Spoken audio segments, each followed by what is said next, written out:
Welcome to another episode of Conversations with Chris. Today I have on my new friend Temitope. Correct? Did I get it Yeah, right? Tope, you got Okay. it. Okay.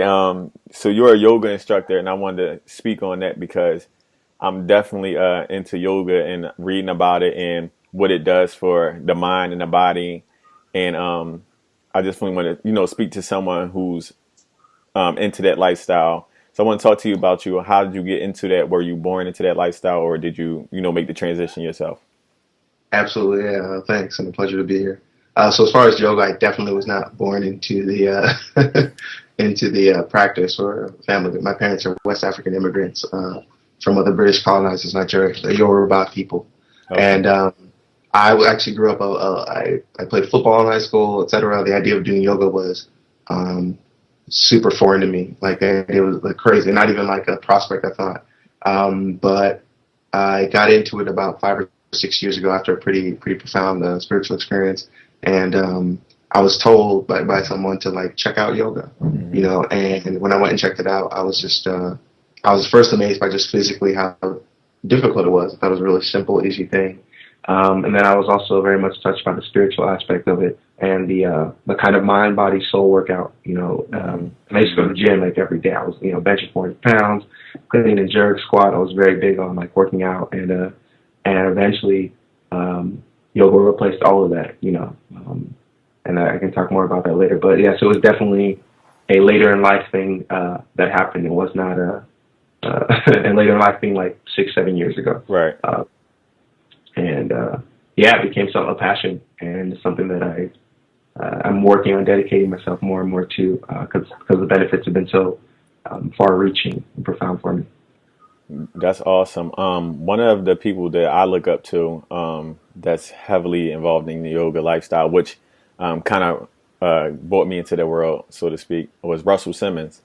Um, But I read a couple of his books, and in his book, he talked about he doesn't do anything until he does his yoga. Like he mm, doesn't. He said if he has a meeting, that meeting has to wait until he finishes his yoga. That's his ritual. That's everything for him. So, and I was surprised to see. For one, he comes from the hip hop world, and he's also African American, and he's masculine. So it it dawned on me that maybe this isn't, what I've been taught, and growing up in Philly in the inner city was yoga is pretty much like feminine, and it's not for people of color, and so I never was interested in it until I read it in his book. So to come and find you via Instagram, you kind of put the pieces together for me. So did you meet like a lot of opposition when you started getting into that lifestyle, or was it like an easy transition for you? cool, man. That's a great question, a great point you bring up. Shout out to Russell Simmons doing his thing. Definitely a great thing.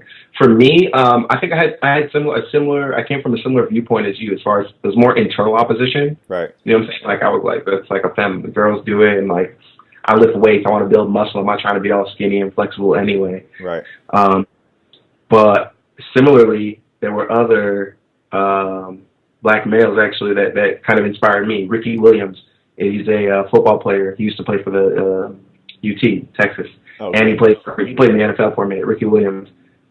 You check out the 30 for 30 on ESPN if you haven't. Run Ricky Run. That'll put you up on game.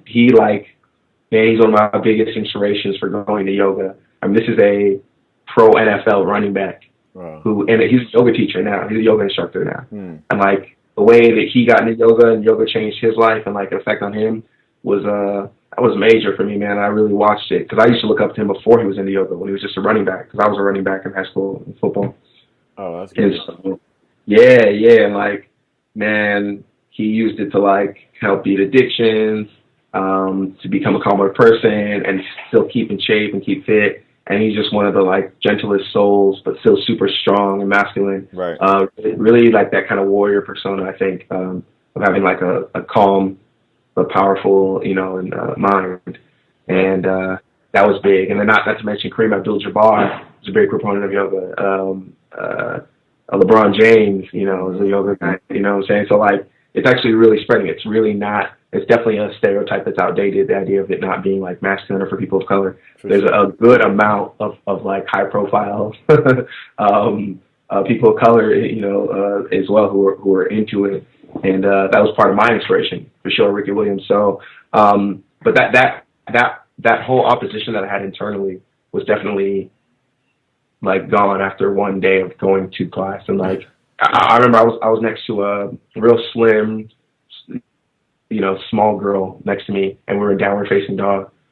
And I think like maybe a minute, seemed like an hour into holding this pose, I was shaking, sweating, and like, oh my gosh, like how am I going to hold this pose? I'm a big, strong dude. Right. I was lift weights every day. And this girl next to me was just breathing calmly, not even breaking a sweat. Wow. And I was like, man, this is something. There's something deeper here than this kind of just brute strength, I thought. And I was like, man. And that kept me coming back because it was so challenging. Right. So, yeah.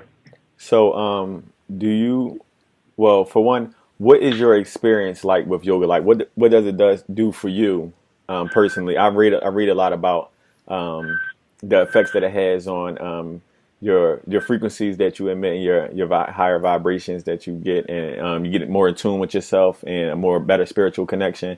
Do you experience some of the same things? For sure, without a doubt, and it's what keeps me coming back to it. While there also is, and I'll start with the thing that I think first brings some people into it, is the physical, right? Like, it's very much a side effect, but you'll end up being in great physical shape because before you go into yoga, you generally don't want to eat 2 to 3 hours before, so you're more mindful already of what you're putting into your body. Right. Because if you eat a big old meal, you're not going to be twisting until you're there's stuff in your stomach. So like how you're moving very much affects it. So that's one. And then on top of that, you're building muscle, etc. You're going to be in great shape, generally speaking, right? Like, at least for me, that was one thing. But moving on quickly to the kind of mind and soul benefits. For one, it develops in you a calmer mind. To hold a position, whatever asana it is, asana means posture, by the way, whatever posture or asana it is, to hold that position and just breathe calmly, that builds this muscle of calmness, like this kind of internal abstract muscle of calmness that you can use, and I found was helpful to me when I'm sitting in traffic. When someone does something that I might at first feel offended by and I might want to retaliate for, it's like, wait, can you be calm and non-reactive? Right. You know what I'm saying? Despite your circumstances. You know what I'm saying? So like being in traffic and being, this person just cut me off and now I'm acting like this, and like not realizing, you stop and slow down and you realize stuff. So you're holding this pose and position, you're breathing calmly, and you're observing yourself. So you're observing your thoughts. Right. You're observing the things that are going through your mind as opposed to just doing them. You know what I'm saying? So it's like the difference, yoga, I realize the difference between, a lot of times we're like, I'm angry. I am angry. And personifying an emotion, anger, or whatever it is, right? Versus I feel anger. Like, oh, that's the difference. Like, I feel the anger coming on me. I feel that emotion, as opposed to I am that emotion. Right. And so having that separation between your being, your being, who you are as your core root, and the emotions that move through you. Wow. Having that distance is something that yoga creates, and that leads to a calmer mind, generally speaking, and I think more wise actions because you're more contemplative about what you're doing. Right. You're more mindful about like, I'm about to do what now? Because of what? Does that make sense? Like someone who maybe not even have seen me, cut me off. Maybe they have a pregnant woman in the back of their car. Maybe they found out their son is missing and they're trying to get to school. What am I trying to do? And why am I so offended by it? Exactly. Just analyzing. Not even judging. Maybe then I'm like, I do have a reason to be upset. Maybe. But at least thinking about it as opposed to like, and that applies for everything, right? Oh, this person stepped on my shoes or this person disrespected me. It's like, okay, like, what exactly am I doing and why am I doing it? Exactly. And so that's fantastic for me and helpful for me. It helped me have better control of my temper. And also, generally, at the end, not only holding those positions, at the end of yoga, it's really a meditation. Meditation meaning, if I might define it at all, concentration on God or concentration on the eternal thing.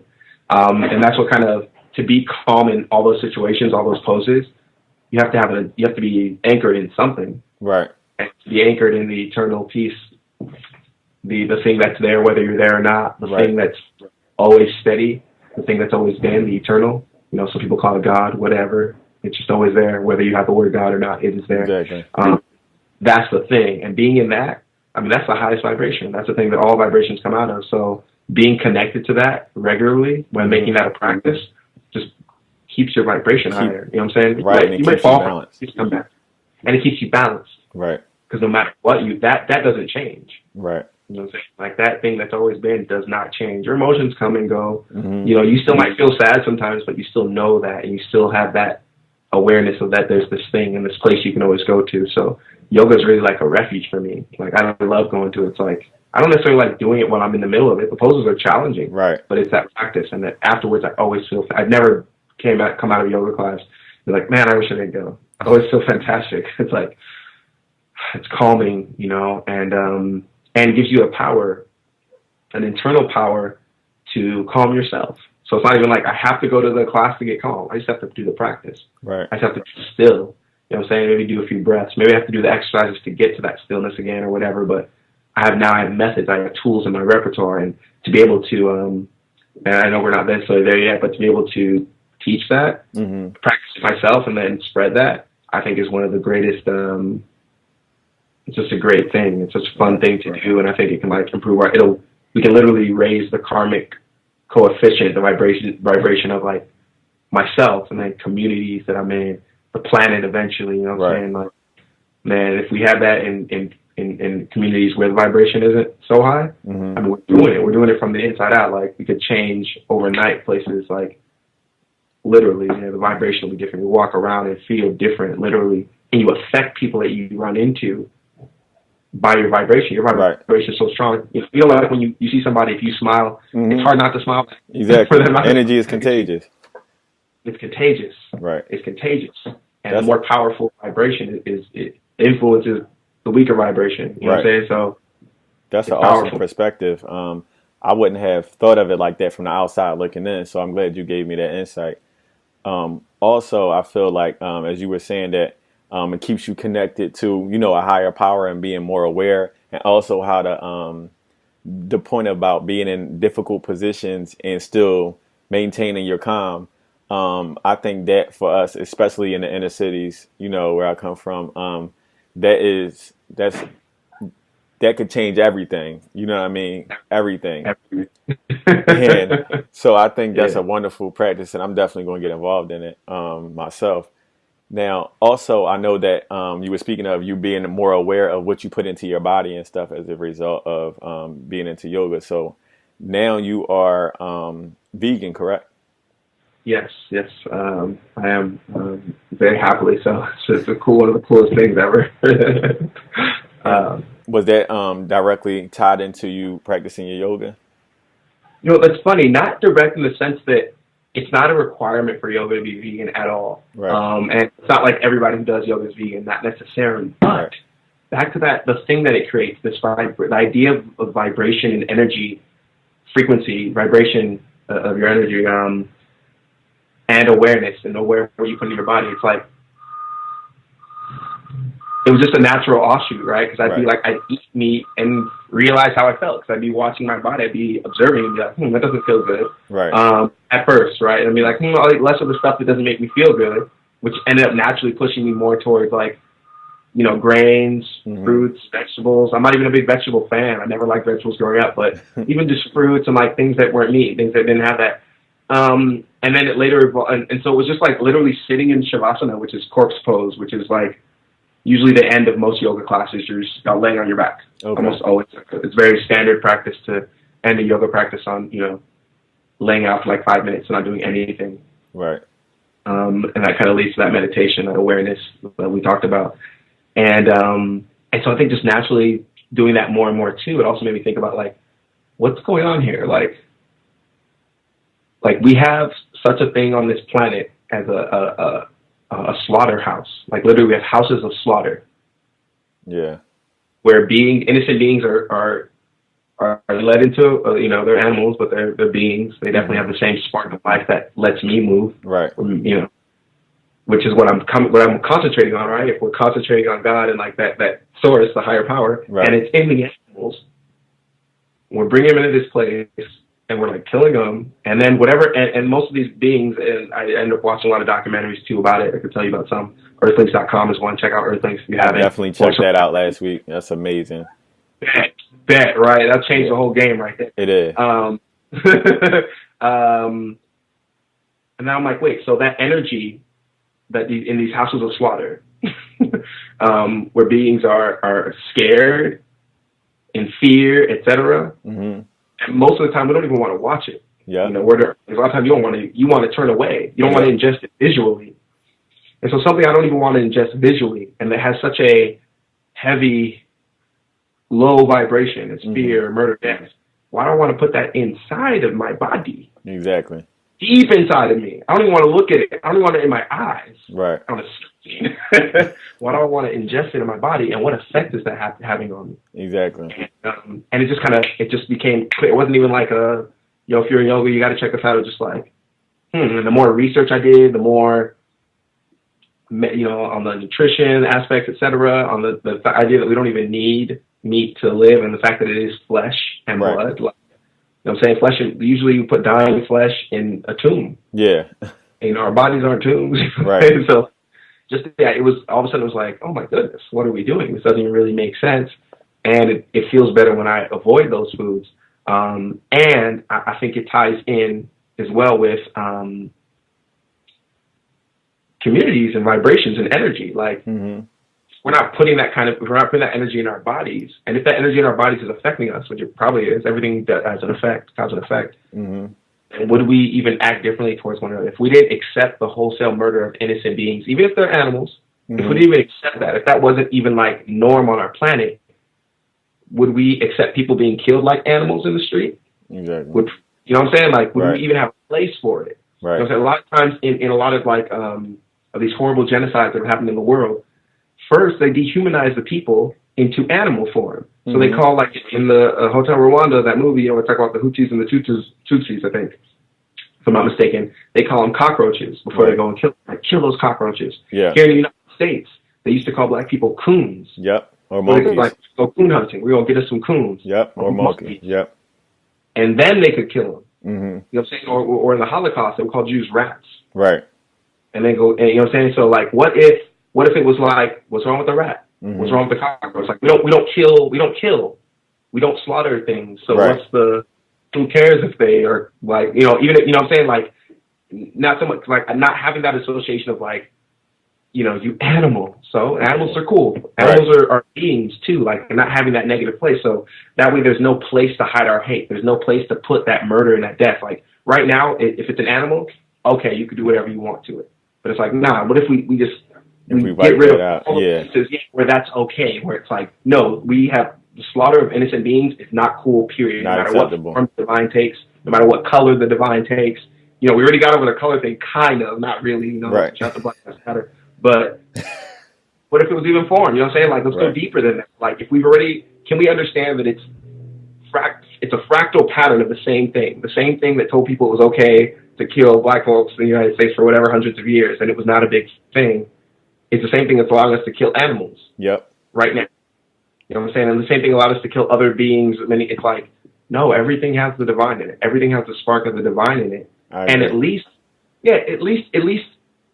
try to empathize and recognize that other being's point of view. Even if you're like, I don't think killing animals is bad. Okay, but think from that animal's point of view for a moment.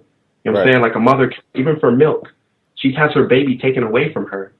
Hmm. Like a day after. Like, what is it like for a mother to lose a child? And they scream. These cows call out for their babies They for do. months after taken Yeah. away. Smell me like, and their children are either killed if they're males or put in the like their mothers if they're females. Yep. What's that about? What's that all about? The same chains, the same methods for controlling animals. They did for slavery. Exactly. They're using some of the same chains, Yeah. some of the same methods. Castration. Hmm. Bulls, so they're easier to contain. Like, they did that out here. Yep. What are we really talking about? So I think even more so as people of color, there might even be, I think we have even more room. We have even more of a point that could be made. Not saying that we have to, but like, Right.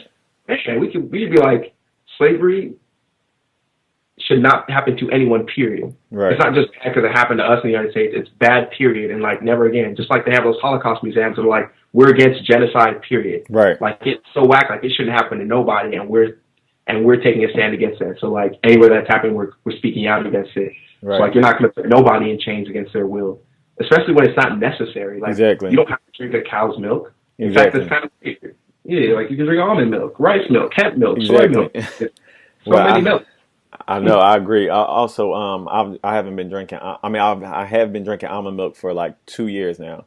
Because one Yeah. day I was thinking, what was the first person doing that was drinking cow's milk? Like, why were you under a cow drinking the milk? How did that go down? Exactly. What made you say, you know what? I'm gonna go into that cow and drink that milk. It's just not. It's unheard of. Even animals don't do that. You won't see a dog going to a cat saying, "Let me get some of that milk." Like it just doesn't work that way. So when you put things Yeah, you were from a right. logical perspective, it doesn't make sense. And then when you hear about like how the dairy cows are treated and how they shot up with hormones and stuff, it just and then all that goes into our systems and And our babies. exactly. So to me, it didn't make any sense, and so I've been cool off of it. And everybody wonders why we're lactose intolerant because it's not for us. That's why.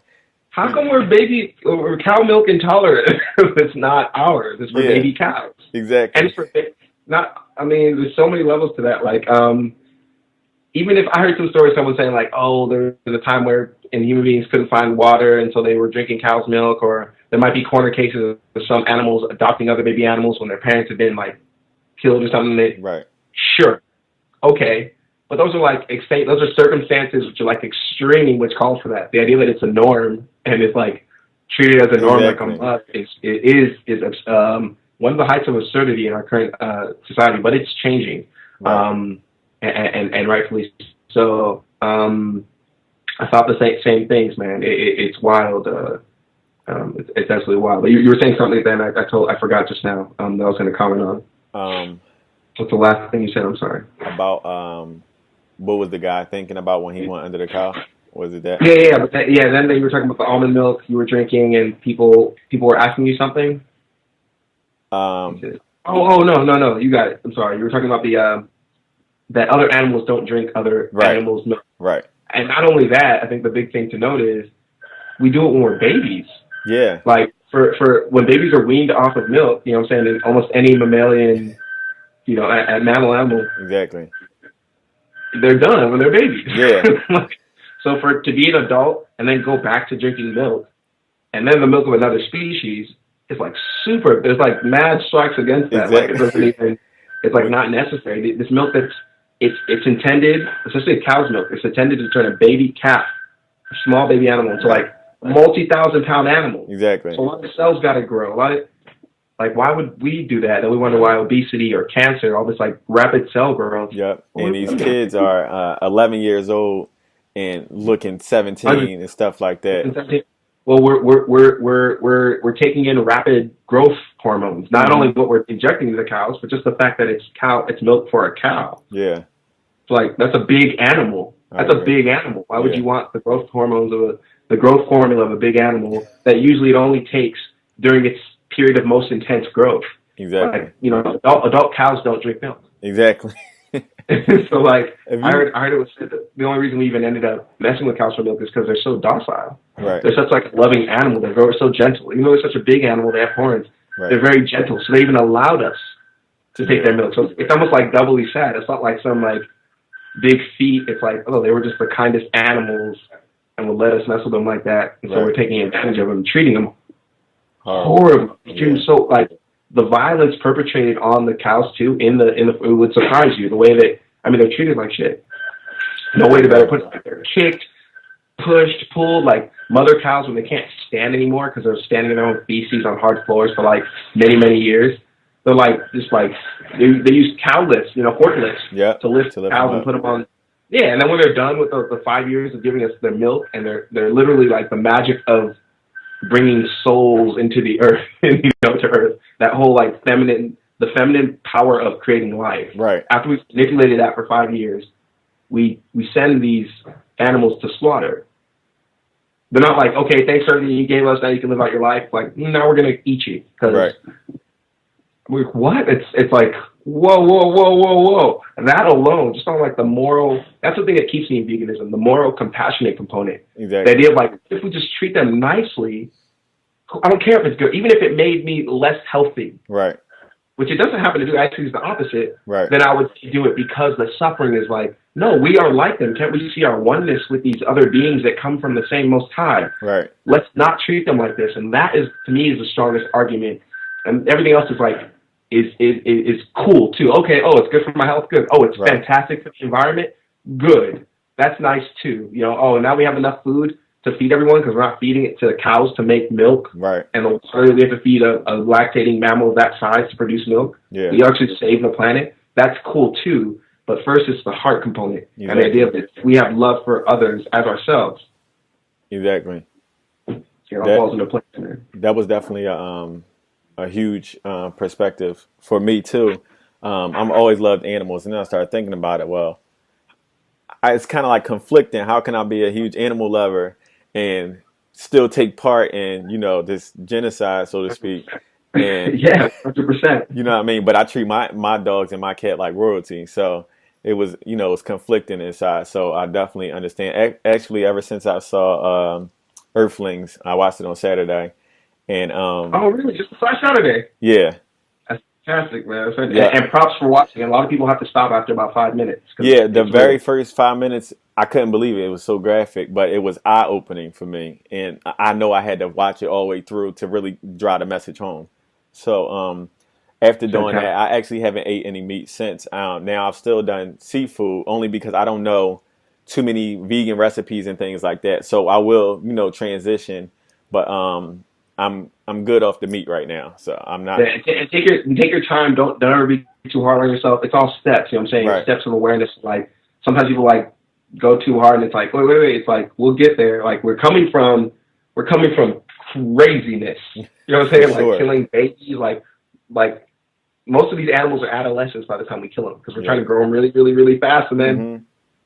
so these only like we're doing crazy stuff. So to get there, it's like take our time and like there's levels of veganism. Where people are like I don't even rock with honey. You know what I'm saying? Like there's levels. So it's all fantastic, man. That sounds great. And you bring up a good point with cats and the dogs. Like cats and dogs, you should look up pictures of like cats and dogs and cows like loving each other. Like Hmm. they see no distinction. So None. like we'll be like, yo, don't kill a dog in our culture here, but a dog and a cow will be like licking each other and like Hmm. chilling. Like they don't see the difference. Only we do. Only we're like, no, Right. cows are. So it's like the animals are teaching us something, man. Their love is boundless, even though they're like children. I The agree. animals are like children, but Yeshua said, let the children believe, something about like be like a child. Like look, the children's love is Right. pure. You know what I'm saying? Like they know what's up. Most kids, you don't have to convince a kid to be vegan. That's true. They're on board already. Like you said, they love animals. So if you're like, yeah, we're gonna stop killing animals, they're like, okay, That okay. sounds good. Well, I thought use it. What's the what's the big thing you're Exactly. illuminating me on? What's the enlightenment here? Of course, we're gonna stop killing animals. Why would we do that? Most kids will be like, like Right. okay, yeah, stop killing these animals. But that's what's up, man. And that eye opening, just watching like what's really going on is like it's just so obvious, man. It is. It really is, man. Also, I wanted to know what was your experience like once you transitioned to vegan and living in like a yogic lifestyle. Did you have face like opposition from like family and friends and things like that, or did you perceive them differently because they didn't transition? Like how was Great the question. experience for you? It's a fantastic question. First, I think start with the perception. I think maybe at very, very first, you're like horrified when you watch other things like, what am I doing? What have I done? Right. But I think, thank God for the yoga because it also gave me perspective of like, that was me. I was the meat eater. Right. I was the one. I'm as much of a part of this crazy backwardsness as anybody else. And so my perception of people, I first had to have compassion for myself, my past self, right, and the things I did. So I wasn't like beating myself up for like you murdered mad animals, B, or you were part of that. And so so I calculate I look crazy on other people that are doing it. I can't. I can just be compassionate and be like, hey, yo, I found this new way that results in less death, less murder, better health, better planet, and it's good. This is a good vibration as opposed to calling out their negative vibration. Right. You know what I'm saying? Because then I'm just repeating a negative vibration Exactly. to call it out. What would that do? That's not helpful. Exactly. And so compassion for myself, my past self, and my current self, of course, and compassion for those who were where I was at or on their way or ahead of me. Like Right. compassion, compassion, compassion, compassion.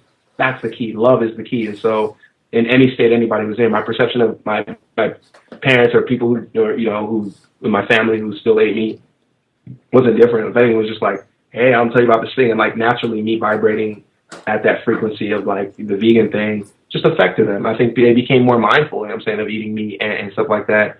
I did face not a negative opposition so much from my family as much as like a kind of disbelief of like, what are you talking about? Like, you know what I'm saying? And I Right. understand, right? If that it's normal right now to kill animals, it's not normal. It's like, what's good? Like, Right. people are like, what? What are you Mm-mm. tripping about? The same way I'm sure back in during slavery when people first like on that abolitionist tip, people are Right. like, what? We got mad people in chains. That's normal. So and so it's more like, are you okay? Like, why are you doing this? Like, you know what I'm saying? But it wasn't a bad thing, you know what I'm saying? It was an opportunity of like, yeah, I know it's normal, but it doesn't make it right. You know what I'm Right. saying? Like, and when you see the patterns in the history, like literally to me, it was so easy to look at American history, look at world history, look at all the other things we were unaware of at one time, Right. but it was the norm. Exactly. And we're like, so we have another opportunity. We have another opportunity. In fact, a bigger opportunity because it's like, this is even more wide scale. This is worldwide. Everybody's down with it. Right. You know what I'm saying? Maybe it's some during slavery in America, maybe other places were at least more woke and like, they're like, that's crazy. You know what I'm saying? You got a few countries. This is like, Matt, we kill 10 billion animals a year in the United States alone. 10 billion. Yeah. So, like, we have an opportunity. Like, how many people, maybe some people wouldn't, but how many people would relish the idea to be, like, at the forefront of, like, waking up and telling people, like, yo, we shouldn't be killing and enslaving people. Exactly. You know what I'm saying? But now we're like, oh, that's over. Man, if I was alive back then, I'd be. But what about now? Exactly. Well, you had the opportunity to do another it opportunity to be like, yo, we shouldn't be slaughtering innocent animals. Exactly. And so it's exciting and it's fantastic and it's fun. You know what I'm saying? Like, if we were already there and everything was vegan and we didn't have slaughterhouses, then it might be a little boring. It might be like, yeah, this is cool, but like, why are we here? This is like, it's like an adventure in a way. Exactly. You know what I'm saying? It's like, yo, like, we could all like make the world a better place. There's good work to be done. Exactly. You know what I'm saying? There's like, every person you convert to or even enlighten toward or move towards veganism is less bloodshed, less innocent beings getting their throats slit. You saw the videos and everything. Like, less of that happening, all about it. I agree. Less of that and more of like beings living in harmony together. All beings living in harmony together. It's like the Garden of Eden. Mm-hmm. I was like, that's how it's supposed to be. Like, it's supposed to be on earth as it is in heaven. Exactly. Heaven has no slaughterhouses, B. I'm convinced of it. I'm convinced that in the kingdom of the Most High Being, who's like perfect joy and love, mm-hmm. there is no dark room where beings are screaming for their lives and having their blood spilled. I'm sure of it. Yeah. I haven't been, but I sure. agree. I wanted to touch on spirituality too, before we get out of here. But the reason why I was saying that was because you touched on love and on earth as it is in heaven. And so my perspective, I used to be religious. I come from a religious background, but I'm no longer participate in religion. But I still I do believe in God, and I do believe that God is in everything. You know what I mean? I believe he's in the trees, he's in the plants, the flowers, he's in the ocean, he's in the animals, he's in us. So I feel like first, if we change our perception like that, that will allow us to treat each other and in nature and the animals differently because, you have a higher regard for a higher power. So you'll treat that being differently. So that's why I'm convinced as well that it's definitely not like that. Once we leave here, wherever God wants us to be, it's definitely not slaughterhouses there. I believe that. 100%. 100%. And the he is in the she, Exactly. literally, right? You know what I'm saying? It's both. Like, and not just because of our language, we're always used to being like, I feel you on the religious thing, like, we're like he, like, right. It's he, and you know what I'm saying? But because of our language and how we speak it. But, man, and that stuff you talked about, like seeing God in everything, and like when you know that the thing that is in you is within everything. Exactly.